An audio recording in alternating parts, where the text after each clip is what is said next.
Good morning, John. Hello. Hello, Brian. We're supposed to introduce ourselves. We are, so go ahead. We're halfway there. My name is Jonathan Self. I live in Chicago, Illinois. Originally, I'm from the South. I moved every 2 years as a kid. So Texas, Mississippi, Tennessee, kind of Arkansas, that thing.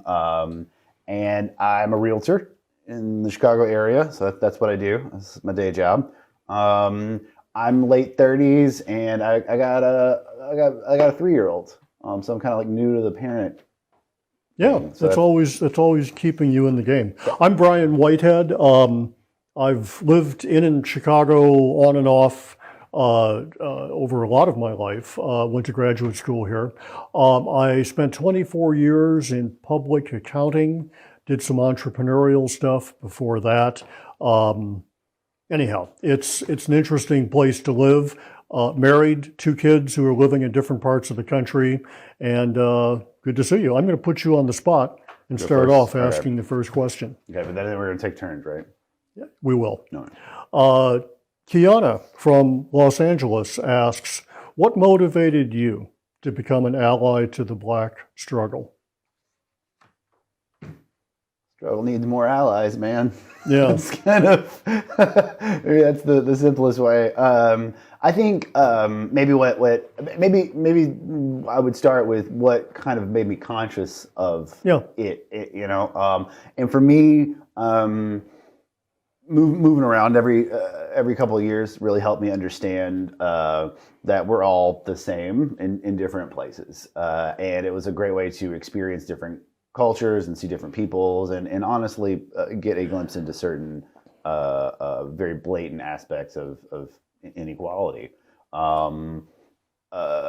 So yeah, I think that's probably it. And in befriending people who are different than you is your number one, I think, way into realizing that, hey, these people are all right. You know, everyone told me purple people were they ate people. They purple people eaters. It turns out, no, they're actually really cool. And I think that's, not everybody has, something I've also learned in a tolerant kind of way is not everyone has that experience. They get so insulated in their own vertical echo chamber, and even just their personal echo chamber of, now we see it in social media, but just, you know, if you're a rural person living in a rural community, like, you just see other like people. And so I think we tend to fear and misunderstand what we don't understand. Yeah, that's well put. Yeah.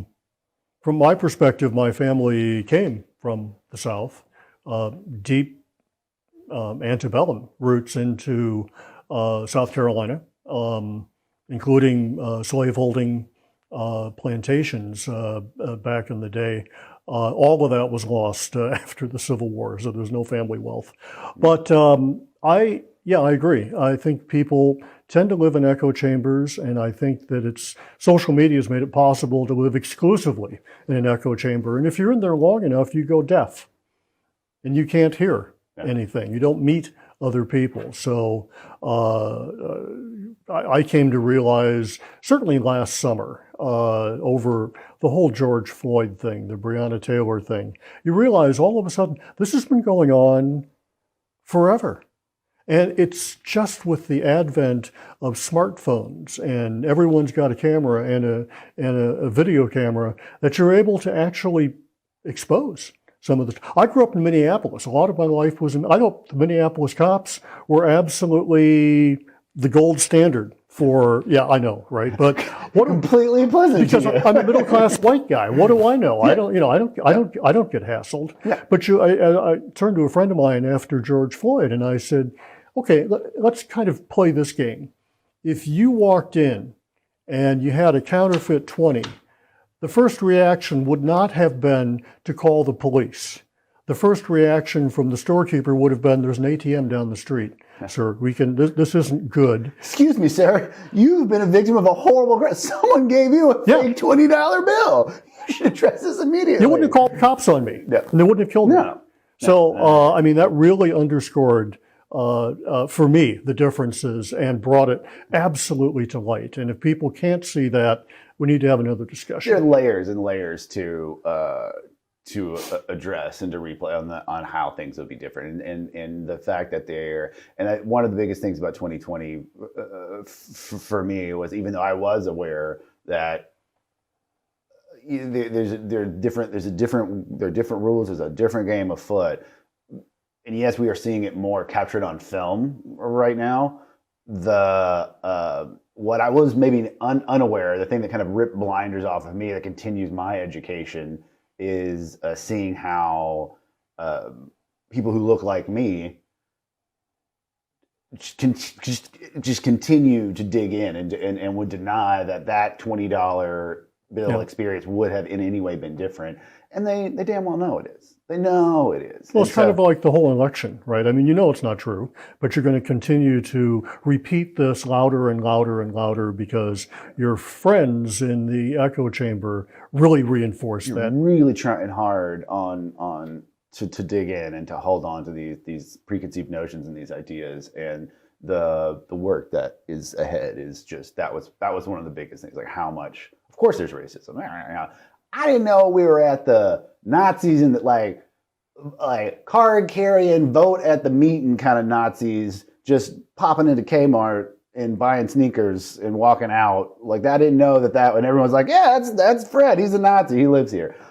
We sussed the Nazi thing out years ago. We were all on the same page with that. And the fact that is now just, it's been normalized. Fly. I think 4 years of the past administration. That was my 2020. Normalized it.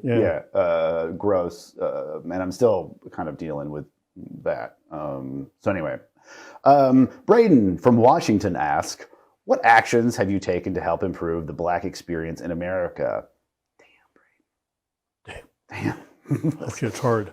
I think at the end of the day, income inequality is completely out of control. And to address that, you and I both started a business with Black partners. And the whole idea behind this is to create an actual business where, income can be gained not on a salary basis, but based on the success of the enterprise. So I'm a huge believer in entrepreneurial activity, and I think that many Black and brown people would hugely benefit from being able to have their own business, to chart their own course, and to make an income on the rules that you set down, as opposed to whatever employer you're working with. So that's kind of what I've done. Sure. Yeah. I think that speaks to this kind of like Washington versus Du Bois conversation, on like, is economics the most powerful route, to solve certain systemic problems?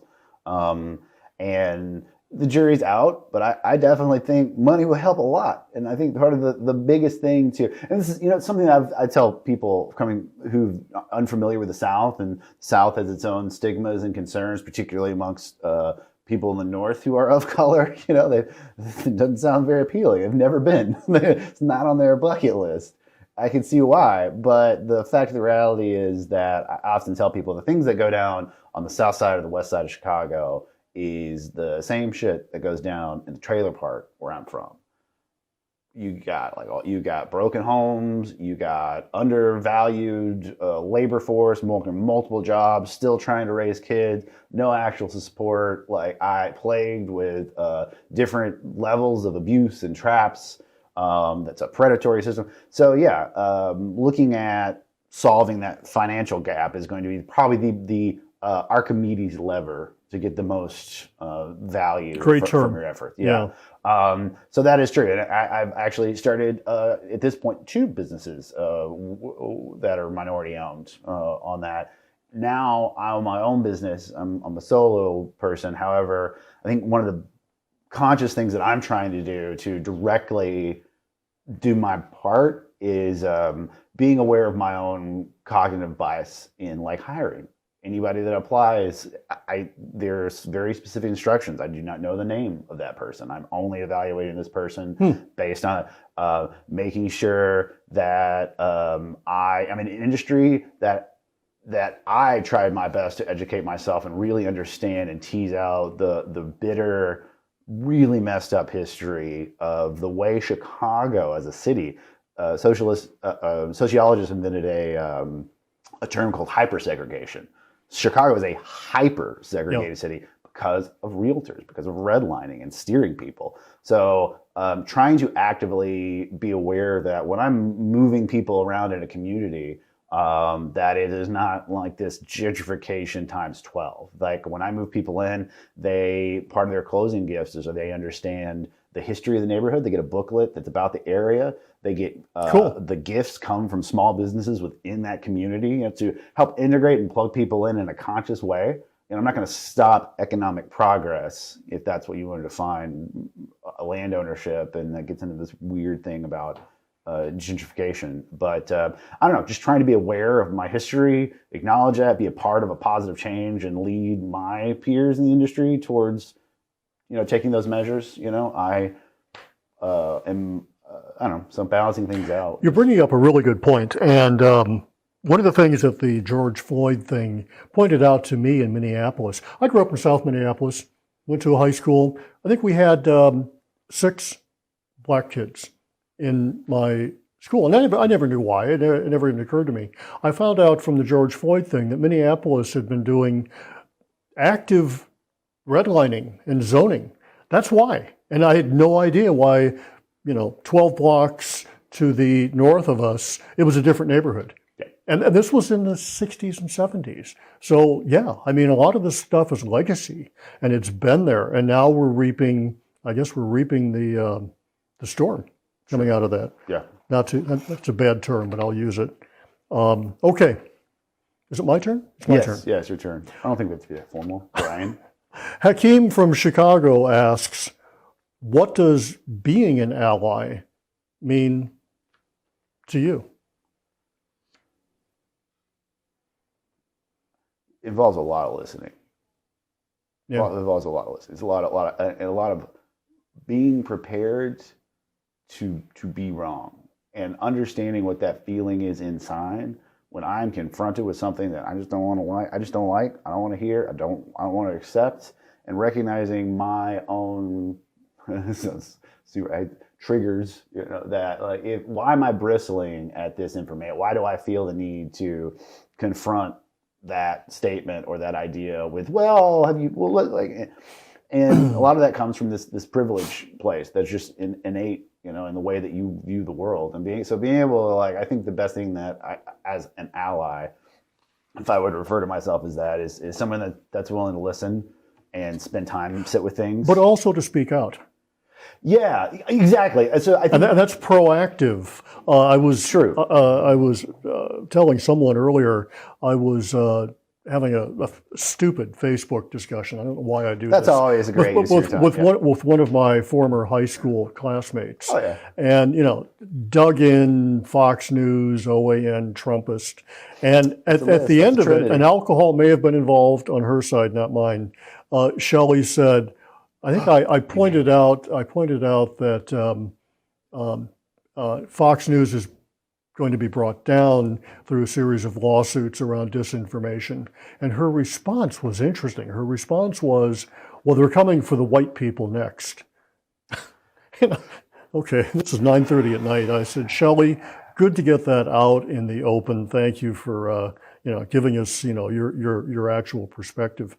You have to push back. You have to actually you have to hear something that's absolutely racist and call them out. And don't let them get away with it. And my family, trust me, my relatives in South Carolina still refer to the Civil War as the War of Northern Aggression. Damn, they're really holding on to that. Yeah, that's hardcore South Carolina. Yeah, my great-grandmother never said the word Yankee without the word damn in front of it. It was still the thing. Yeah, I mean, Shelley Karen wants to hold on to this idea that they're coming to white people next, which really belies a deep-seated actual fear in this kind of Jungian Freudian way of you recognize that you have not addressed the fact that you feel real shitty about taking advantage of, or being taken advantage of in your mind. Yeah, I think the idea of that you were saying the other side of being an ally is to call things out. And I think the conversation about privilege that people do not want to have really directly stems to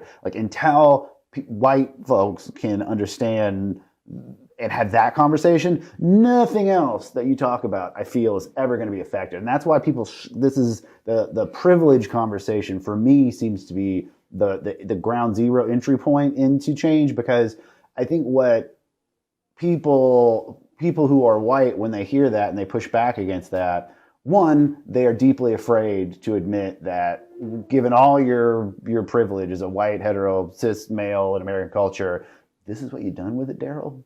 You just got this F-150 pickup and this double wide, like this is the best you, and that hurts. It's deep, and then you realize that there's a class game afoot, and we can have that conversation. But the other thing is that when you realize that privilege is a real thing and it starts to crumble, you can realize that when people who do not have privilege are asking you to acknowledge that, they're not saying, "Please acknowledge it. Aha, I got you.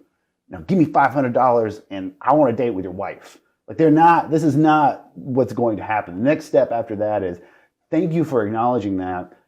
How can you use that privilege to help me? And I think that is what and calling things out and not being afraid to have awkward conversations, nipping things in the bud, to challenge people who look like you, because it is better heard from someone who looks like you. Yeah. And you can have a very polite, easy conversation of like, "Hey, lady from high school or whatever, I don't really think they're coming for it. Just Sun Tzu 101 basic shit. We talking about 13-15% of the population. That even tactically makes sense, Joe. Like, you got the numbers right. Are you fine? Like, that doesn't, you can rest assured that is not the next step after the crumbling of Fox News. Like, Fox News is not the vanguard protecting you and, your kids. But if you live in an echo chamber, you go deaf. Yeah. So you have to push back on pop that echo chamber. I'm the butt. Is it me or you? It's you. All right. It's you. Caitlin from Boston asks, how did you unlearn certain bias against Black people? Okay, so I grew up in a middle-class white family, and as I said in high school, I had a handful of, I can just about remember the names of the people that Vanessa, Charles. There's just a few Black people I went to high school with. Coming to Chicago and working in public accounting, I got to meet more people. And then finally, the interesting thing, and we've talked about this, was I joined a cigar club. And all of a sudden, you've got 45 minutes to have a cigar and talk to someone interesting next to you. And as often as not, they were people of color. And that was kind of an interesting, for me. Common entry point. Yeah, sure. Take what you can get, right? Entry point, right? Yeah. So, again, meeting other people, pushing back against obvious racism, but it really gets down to knowing people as humans and understanding that we all have the same car payment to make and we all have the same goals for our kids. Sure. Yeah. In some respect, I think maybe I'm still like unlearning inherent bias that I'm not even aware that I'm aware of. Yeah. And I talked. I've got a friend of mine from his dad's from Jamaica. He's really a Cali boy, but. I people have these notions. And I'm like, my grandparents were racist. I do not think in my heart, I try to unbiasedly believe, I don't think they are, let's attend to lynching type of racism, but they are pre-civil rights era, they, like separate but equal kind of Jim Crow-y rate. Like that's their jam. That's what they understand. My parents were racist, but I never heard them say anything. Right. Overtly. That was of a generation where you wouldn't say the N-word. Yeah, like they knew better than that. Like that had somehow managed to. That was a trailer trash thing. We're better than that. We're better than that. We're better than that. But I might cross the street if I see a Black man coming my way, or not get in an elevator, or there are certain things that you now in hindsight you pick up that you kind of realize that's where they were at, and I consider myself a racist person, but it is in things that I might think or are preconceived, and I'm like, wait, why did I think that? That's why I'm trying to actually unlearn it. I'm hoping by the time my kid is functioning in the world, is this will be washed out. A 2020 realization for me is like, we do not have that time. And, Yeah. and I feel really ashamed. This whole generational decades like long. we're getting there. That does not help George Floyd right now. That does not help the police who live in a situation where they live in a culture where they cannot call out negative actions or behavior on their. So that's old me. I'm past that. I'm not there anymore. Well, again, the fuel on the fire. My acid test is look at this poor guy in Kenosha. Look at George Floyd. Look, there's there's 100 behind that. What would have happened to me in Kenosha if I was being hassled by the cops? Would they have shot me 9 times in the back? Would they have shot me if a Brian was out there and Laquan McDonald? Dude went through 2 clips into the kid after he was on the ground. What the fuck is going on here? Talking about cops is a whole other thing for me, but I would also acknowledge that as much as that's a whole we also need to have a conversation about policing in America in general. That's a whole different. Yeah, that's some PTSD, crazy ass, and it's happening all the time. Anyway, that was maybe I think we answered that question. I think we hit it as best we could. Ryan from New York asked, "What are the do's and don'ts you've learned when you became an ally? What are the do's and don'ts you've learned when you became an ally?" Well, I think we touched on that, right? I mean, I think the don'ts are stop with preconceived notions, treat people as people, and the do's are to speak out. I mean, if you're hearing Shelley from Washburn High School with stuff like that, you need to push back and say, Shelley, that's racist. I'm happy you said that. You got it out on the table. Now we know who you are, but that's not acceptable behavior. Yeah, and I also think understanding that when white people are talking about black people, that black is not a monolith either, and that we're like, it's almost as if we're at a point right now in our country's evolution, dare I say spiritual evolution, we're really just now coming up with the tools to adequately talk about and address how we can continue to reprogram and unlearn things. I think that's part of the don'ts. The do's are, you gotta live it, man. If that's what you feel, like, you gotta ask yourself, what am I doing? How am I participating in certain inequality? Am I supporting black businesses in my purchases? That's something that I got called out on from a buddy of mine. That's a good point. Yeah, and I didn't enjoy it. I shop all black all the time. Like, I need soap. Black folk make soap too. And I'm like, okay, well, how much time am I going to dedicate? How much, like, or you're making a conscious effort. Yeah. And how much of my consciousness, am I willing to devote to this? And is that going to help? I do not know. That's hard. Right? Yeah, everyone's on their part, and so, but I was not having that conversation with Jonathan. I don't know, a couple years ago. Like, wasn't even. So yeah, that's maybe some of my do's. Jessica from Iowa City asks, how do you reconcile with relatives who still have racist views?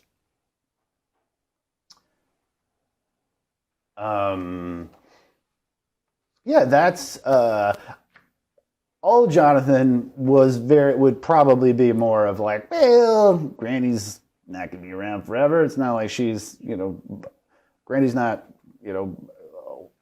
breaking into places and just going full grandma out loud. I'm sure we'll just leave that contained to this Thanksgiving alone, and we'll just let that lay on the floor. Well, that's the easy way through it. It's the easy way through it. Yeah. So that is not where I'm at right now. So there has been a very active, and I will say, I don't know if anybody's going to believe this who's watching this, but I think amongst my friends who look like me, this has very much been kind of part of the active conversation. How do we deal with grandma immediately, right now, yesterday? We're going to go in and we're going to do this. And then it becomes a conversation amongst usually younger family members on what is the best approach. We're going to do this. How combative, how nice, how are we going to take a multi-pronged approach throughout the course of Christmas holiday or whatever that? So And I think that's positive. I think it's really good. And some people are, just militant. They're hardline. They're done. And if that is the right path that you think maybe, I don't know.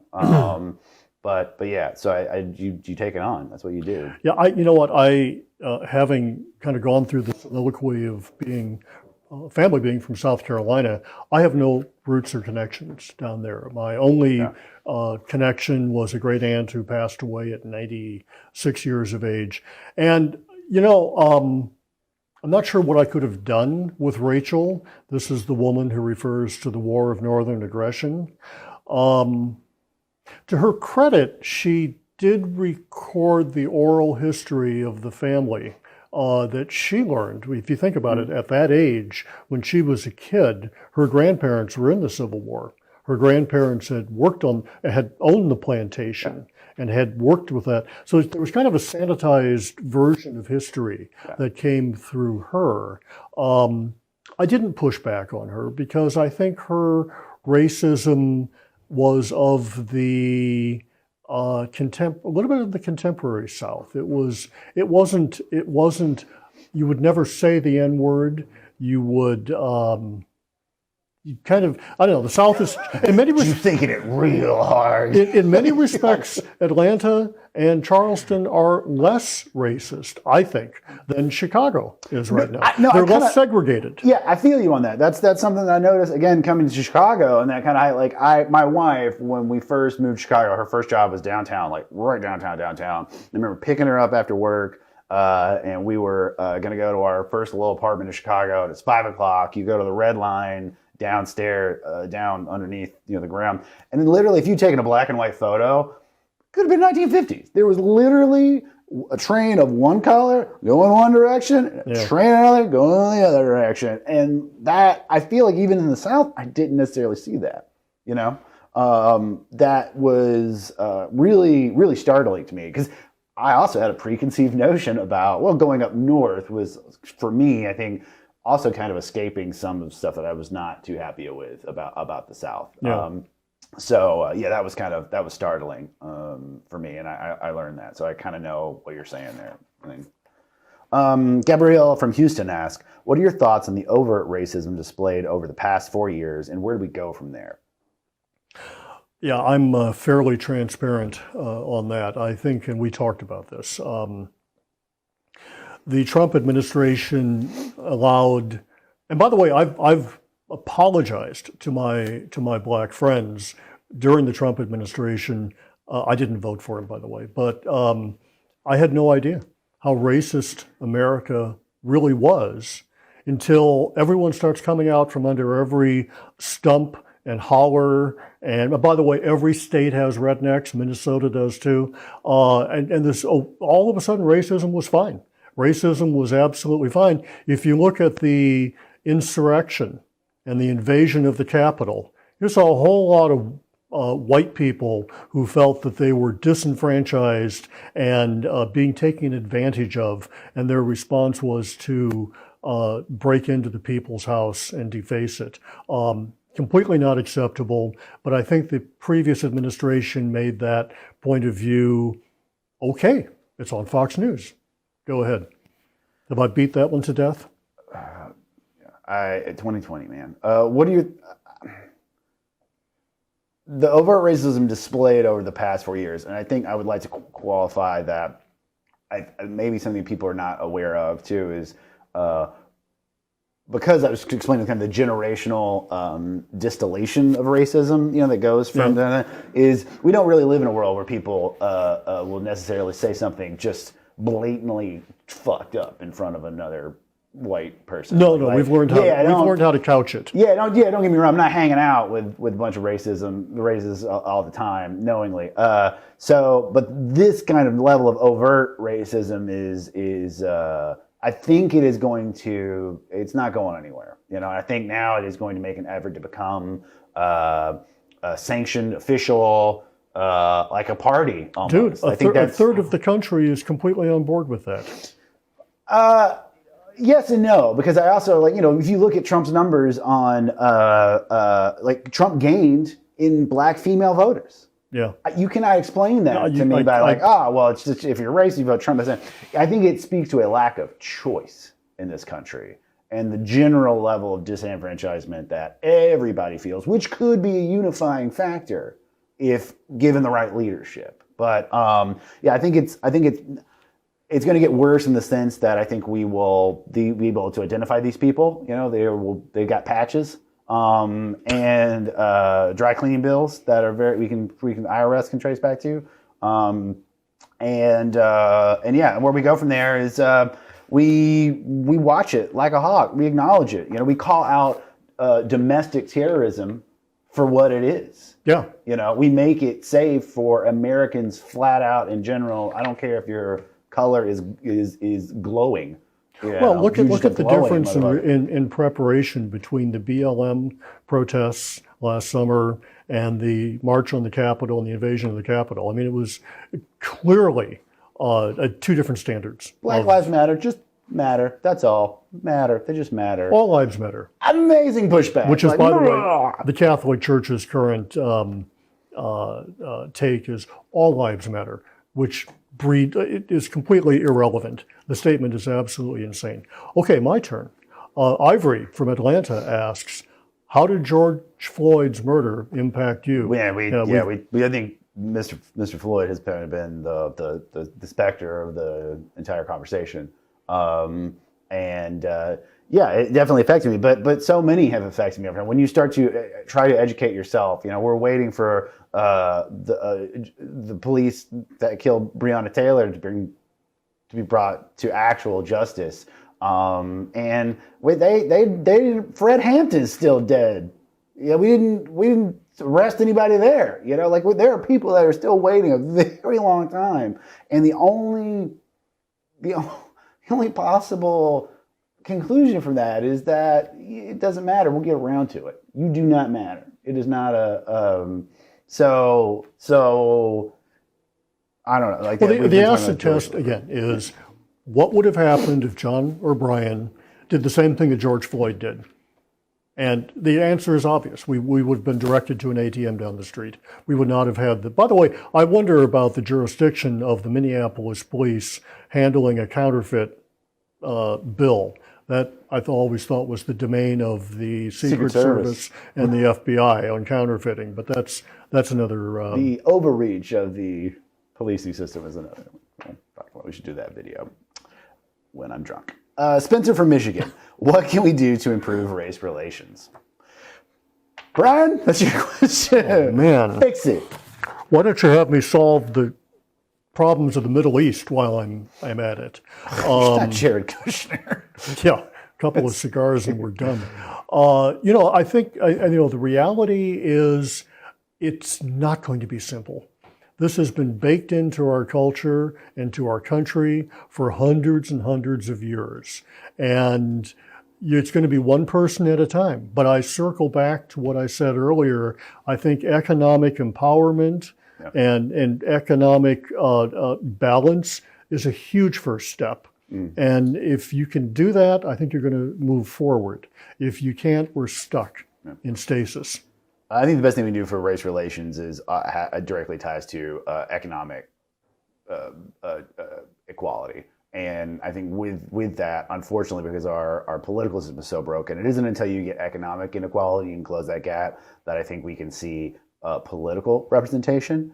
And then I think we really see change happening from there. I'm a big basic income guy, but that's another. I'm not. I think I'm not one of those people that directly recoils at the idea of reparations. It is weighted on both sides. I granted, but I don't think that is something. Even a Truth and Reconciliation Commission, like they had in South Africa post apartheid, is at the very minimum. Can we talk about this? Can we put this on the table? Can we put this on the table? Can we unpack this? Can we acknowledge it? It's gonna be horrible. Now we're back into the echo chamber thing, because the people who really do need to hear that are not going to hear it. Well, that's why we've got a leadership. You know, you are going to hear this. You know, I hope so. This is all we're going to talk about for Okay. Lindsay from Chicago. How should mainstream media be accountable for their negative depictions of Black people? I again until you understand.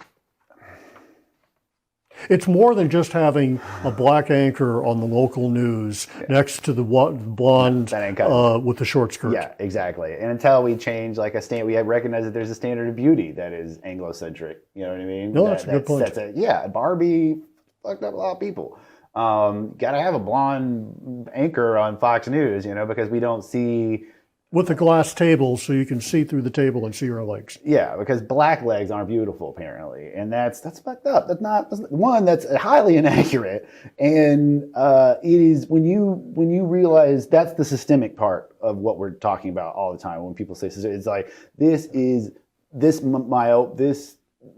myopia runs deep, and we need to talk about that. And the media is definitely has primarily been the domain of a specific sector of wealth, money, white people. Then they control that narrative, and that you're just drinking it all the time. Why actors can't get hired except the month of February is a legitimate question. Why? So that all compounds to the way that we think about the other. Dude, we shifted from media into movies. But I'm old enough to remember when Bill Cosby was the first Black actor on a television series.